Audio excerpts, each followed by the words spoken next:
Vendimi i Qeverisë Kosovës për zbatimin e sistemit elektronik të prokurimit publik për zyrtarët e prokurimit në komunën e Ferizajt nuk konsiderohet sfidë e madhe. Sipas tyre, sistemi i prokurimit elektronik do të ofrojë përkatitje edhe administrim të sigurt, efikaz dhe transparent të gjitha dokumenteve që lidhen me procesin e tenderimit. Ushtruesi detyrës së shefit të prokurimit, Fejim Ibrahimi, tha se deri në fillimin e zbatimit të këtij vendimi, zyra e tij do të merret me trajnimin e stafit për këtë proces të ri. Unë nuk besoj që do të jetë ndonjë sfidë për ne, se jemi të njohur me këtë çështje. Unë kam qenë në një trajnim më herët, gati pjesën më të madhe neve që edhe tash e kryjm, po do të jetë një përparësi për operatorët ekonomik.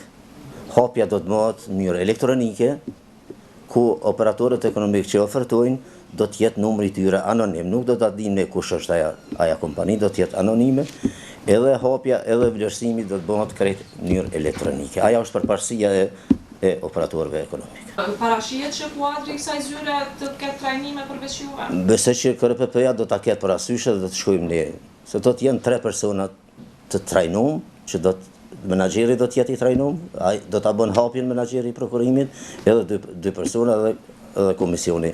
Po dhe do të jetë trajnim, do të ketë edhe operatorët ekonomik do të kenë trajnim. Edhe ata do të njoftohen për mënyrën e prokurimit elektronik. Sipas zyrtarëve të prokurimit, ky sistem elektronik do të reduktojë ndjeshëm kohën e aplikimit, eliminon dokumentacionin e panevojshëm, lehtëson dhe standardizon njohjen me kushtet e tenderit, garanton fshehtësinë e ofertës, gjeneron raporte, si dhe mundëson ruajtjen elektronike të lëndëve për kontrollet të mëvonshme, duke paksuar mundësinë e devijimeve korruptive.